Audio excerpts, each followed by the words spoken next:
il s'agit d'un engagement collectif. C'est extrêmement important, c'est ce qui marque le point de départ de notre engagement.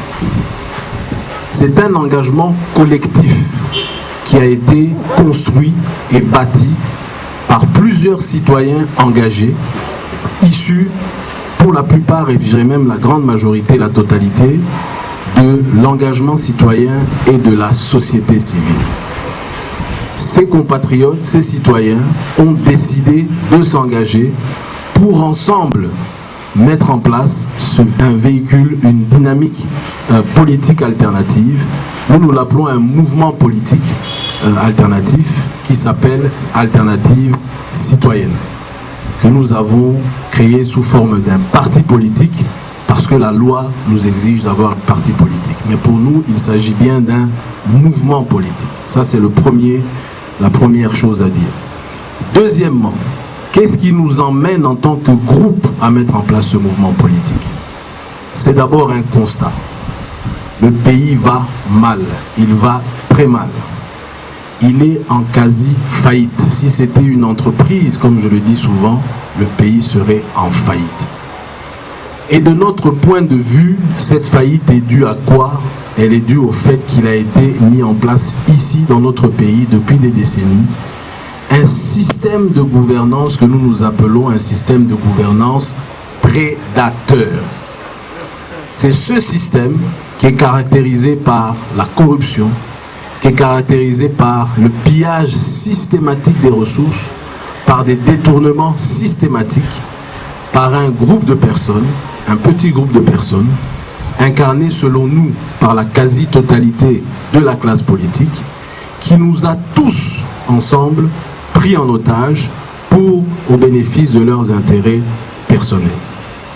C'est la base de l'engagement de cette dynamique, c'est la base de l'engagement et de la création de cette dynamique, de ce mouvement politique qui est Alternative Citoyenne.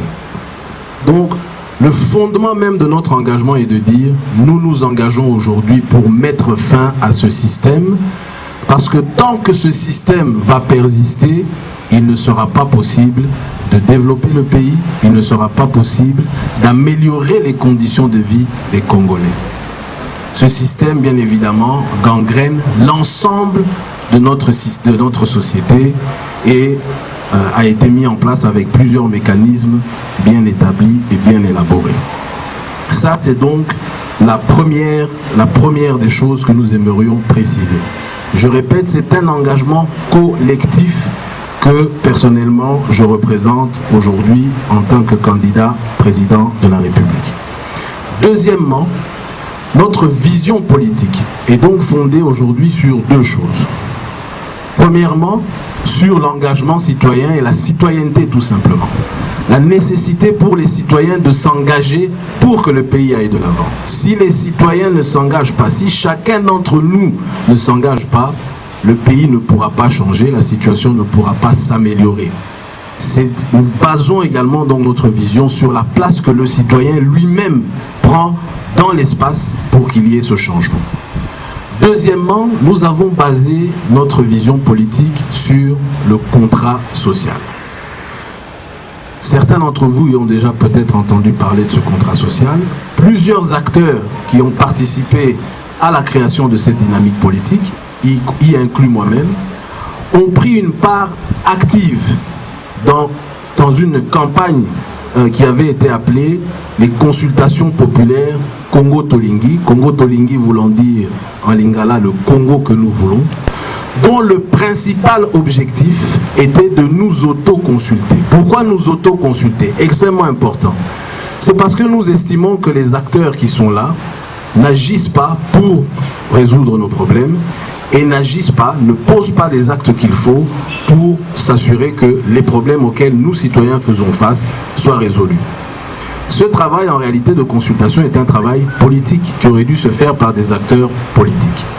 Mais ne l'ayant pas fait, en tant que citoyen, à travers le réseau citoyen Pona Congo, qui est un réseau complètement non partisan, extrêmement important, de la société civile, qui comprend différents animateurs, acteurs citoyens et de la société civile.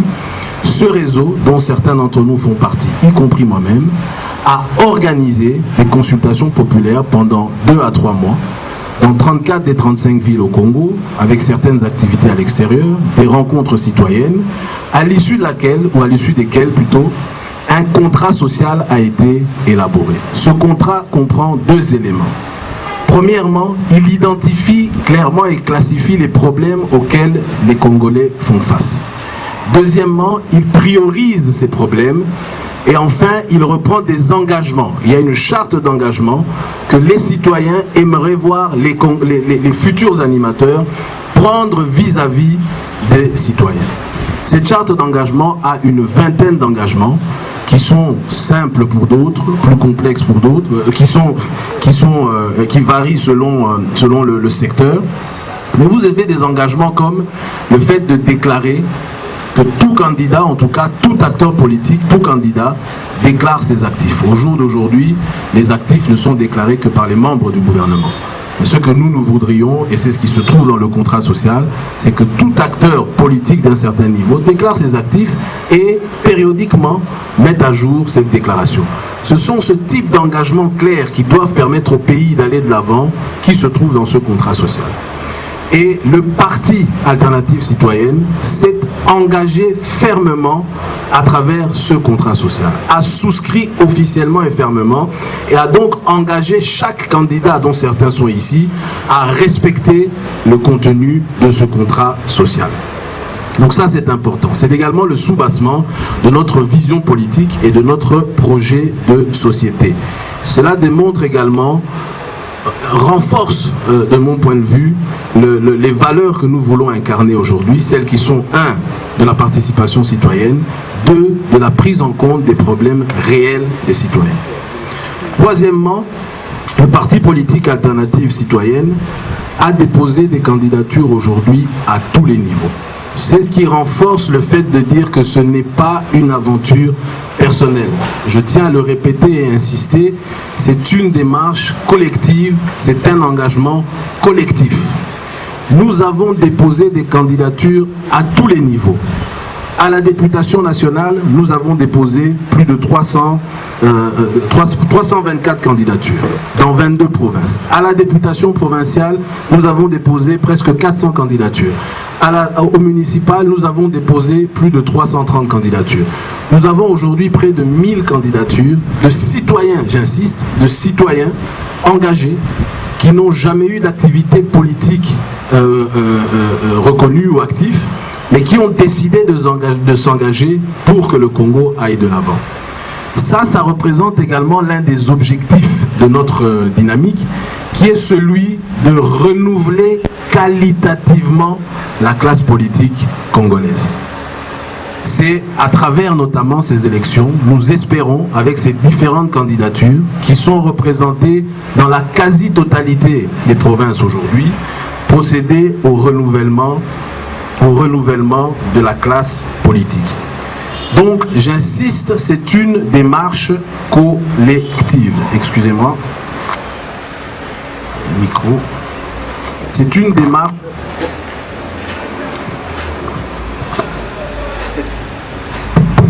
C'est une démarche collective.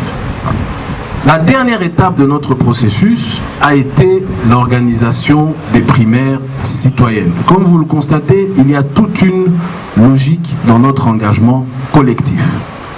Nous avons estimé que malheureusement aujourd'hui, ce pays est pris en otage par ce groupe de personnes, notamment parce que ce groupe de personnes veut donc s'accaparer nos ressources.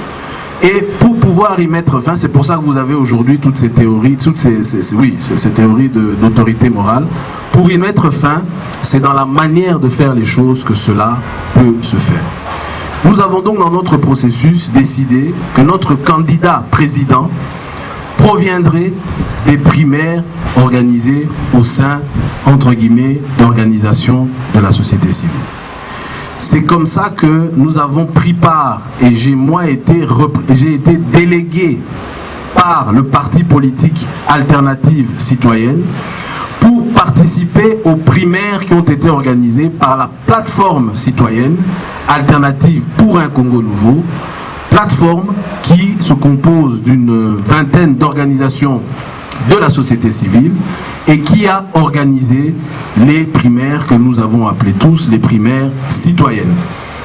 C'est également donc pour mettre fin, ou en tout cas promouvoir la fin de cette culture d'autorité morale, mais surtout, et encore plus fortement, pour renforcer la participation des citoyens dans le processus démocratique et dans le processus politique.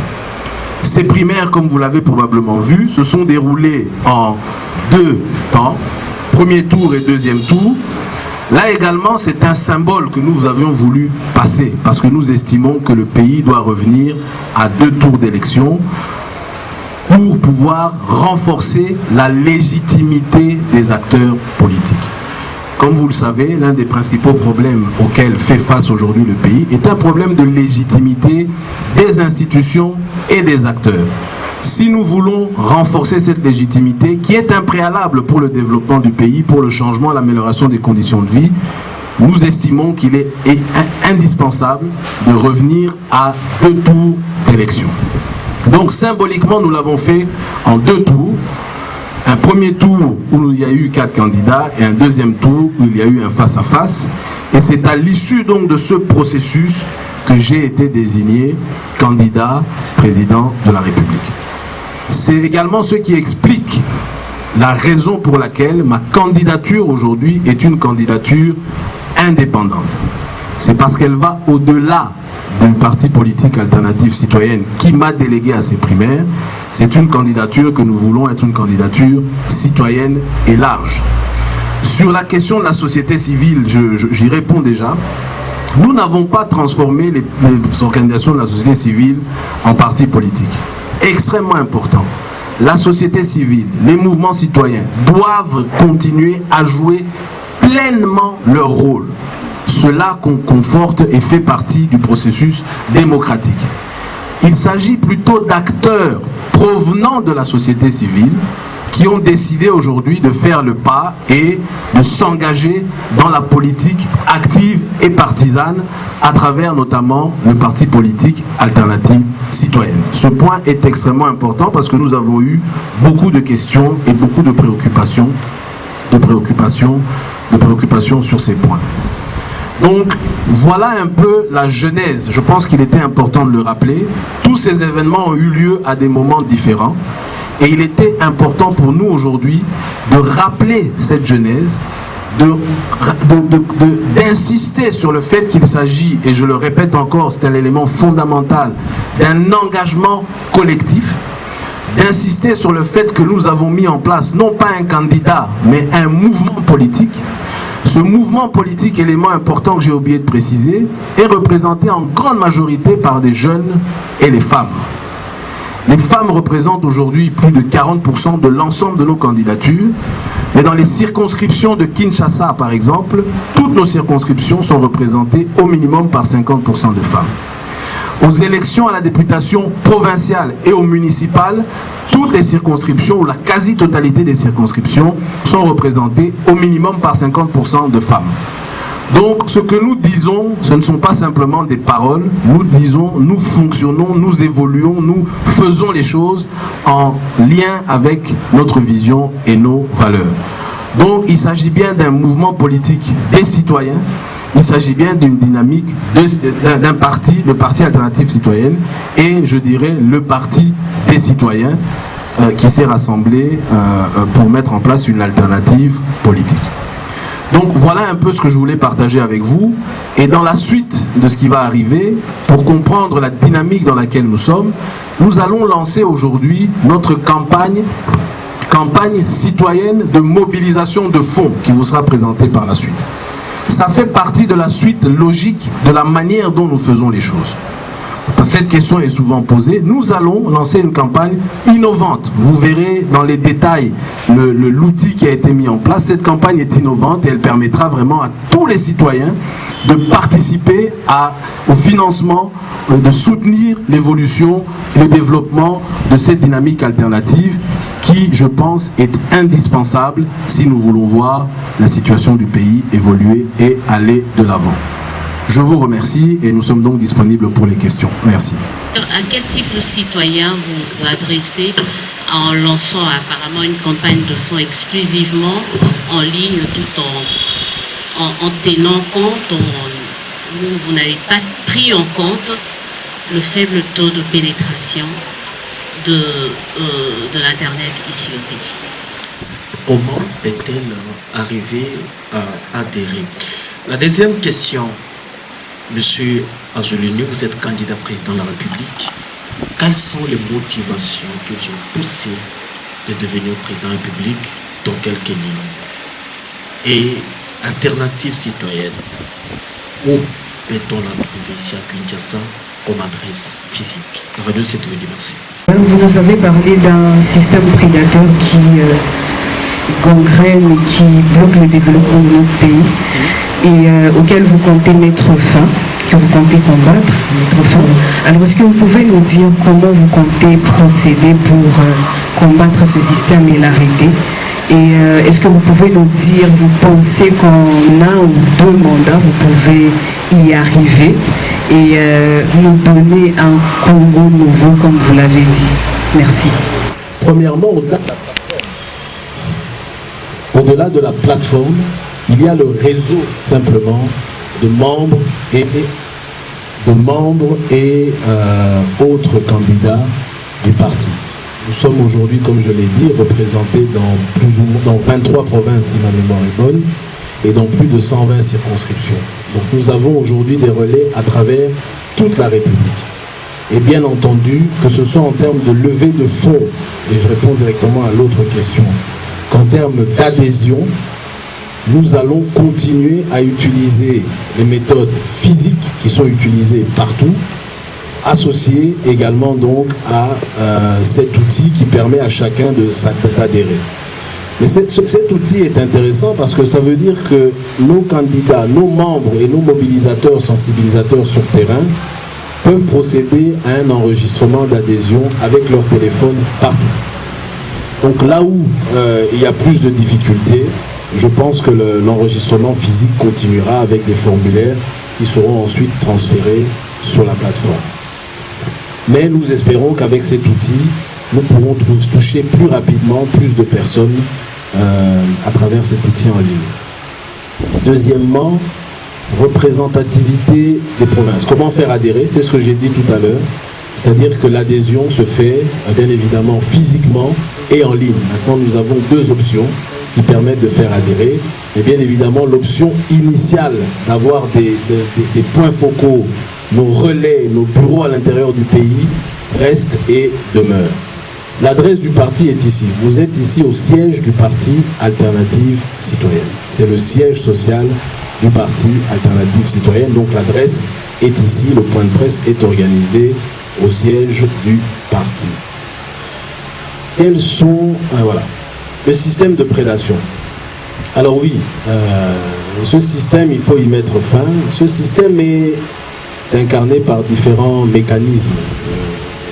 Plusieurs mécanismes que nous aurons l'occasion de présenter encore une fois en détail lorsque nous présenterons très prochainement dans les détails notre projet de société et notre vision politique.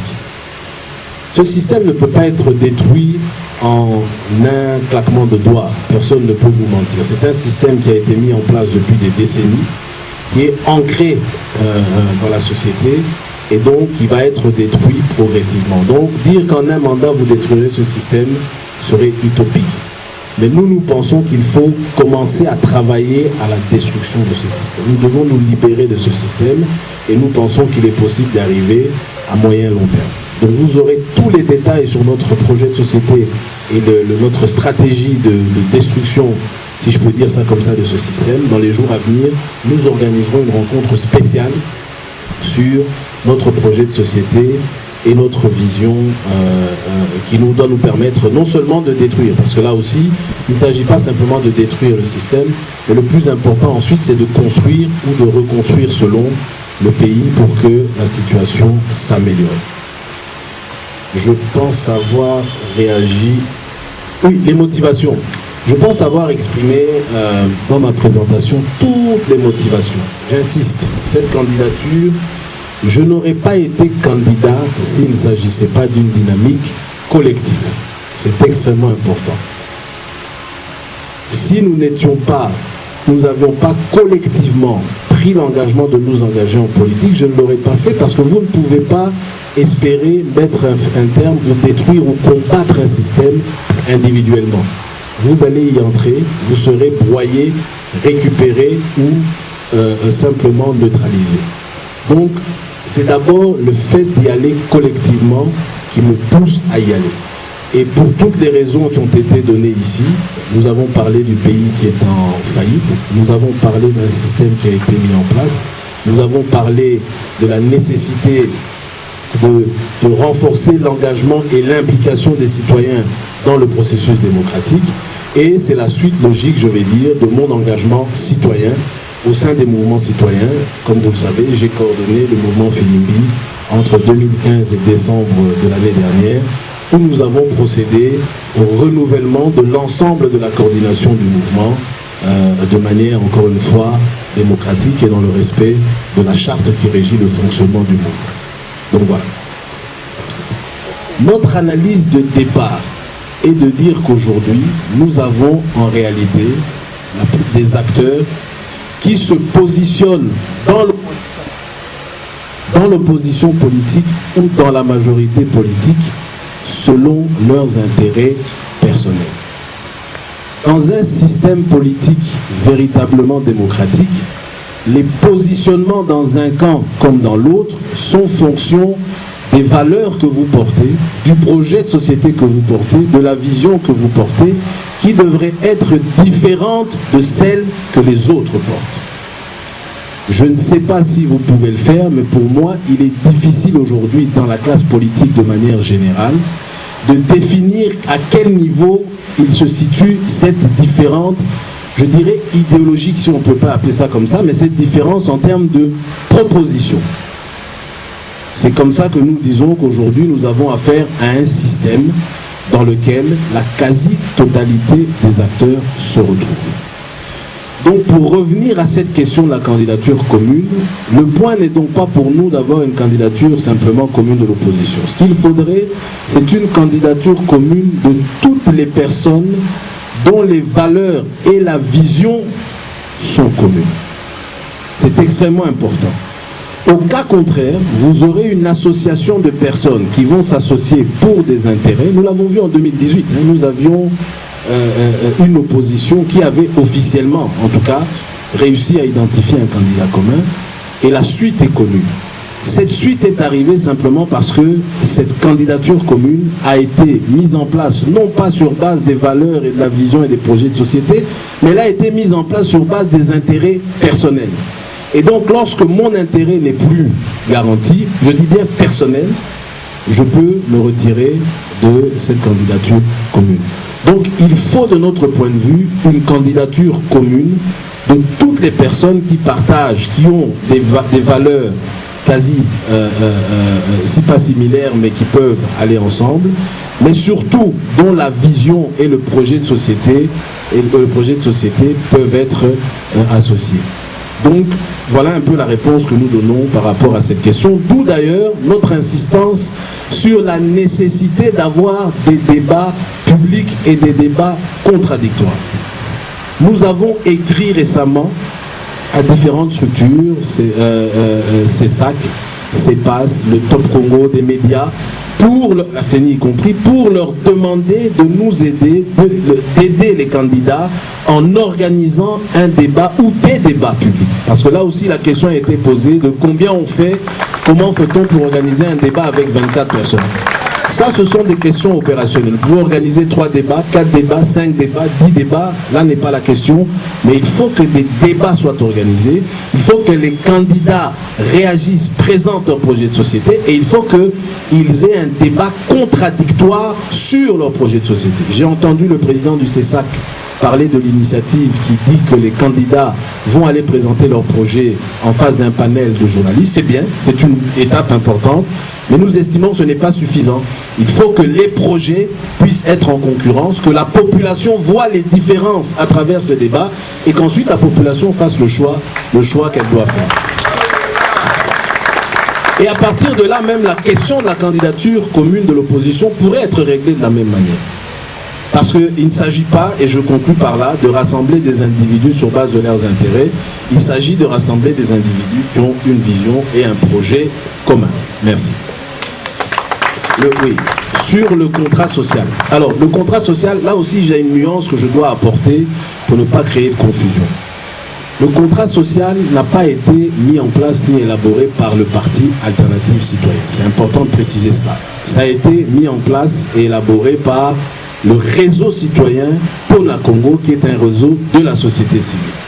Ce que le parti a fait, c'est de reprendre ce contrat et de l'intégrer en l'intégrant dans la vision politique du parti, dans le projet politique. Nous avons tenu compte en fait des priorités et des problèmes qui y sont pour élaborer notre vision politique, pour élaborer notre projet politique. C'est important de le préciser.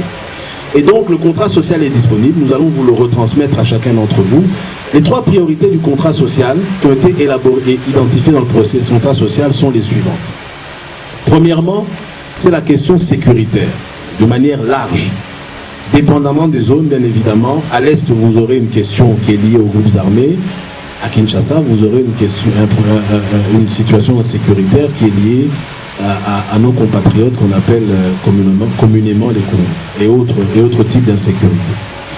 Deuxièmement, c'est une question de gouvernance. La gouvernance et plus fort encore, peut-être la qualité des acteurs a été soulevée fortement lors de ces consultations. Pour la validation de notre analyse sur le fait que le système est pris en otage par la quasi-totalité des acteurs. Troisièmement, bien évidemment, c'est la question économique et sociale. Et donc, ces 3 priorités font partie très clairement des priorités de notre projet politique. Nous avons présenté une partie lors du débat au second tour, mais nous allons, comme je l'ai dit, très bientôt organiser une présentation officielle de notre projet de société, de notre vision politique, et vous pourrez alors avoir les détails de la manière dont nous avons matérialisé le contenu de ce contrat social dans notre projet de société et dans notre vision politique.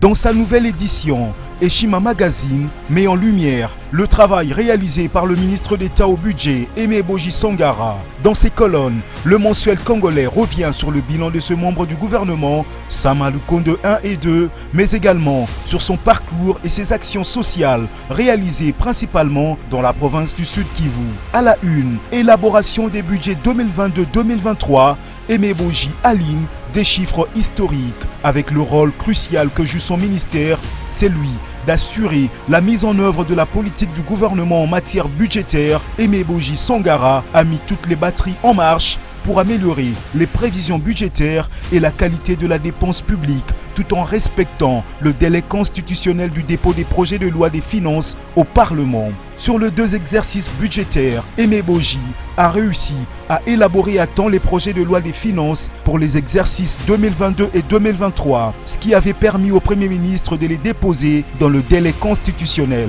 Un travail qui a fait que le gouvernement aligne des chiffres historiques comme 16,8 milliards de dollars de budget en 2023 après son examen au Parlement. Au-delà de ses performances au sein du gouvernement, Aimé Boji se consacre à plusieurs actions sociales dans la province du Sud Kivu, son terroir. Le dynamisme d'Aimé Boji témoigne de l'avis des observateurs de son engagement indéfectible en faveur du développement socio-économique du Sud Kivu. Autre titre à découvrir, mobilisation de recettes en 2023. DGI, Barnabé Mwakadi multiplie les stratégies pour atteindre les assignations fixées par le gouvernement à sa régie. Code numérique promulgué, la RDC a réglementé sa toile. Découvrez également un entretien exclusif avec Florimond Mouteba, président du conseil d'administration de l'Observatoire de la dépense publique ODEP, et plusieurs articles économiques internationaux documentés et instructifs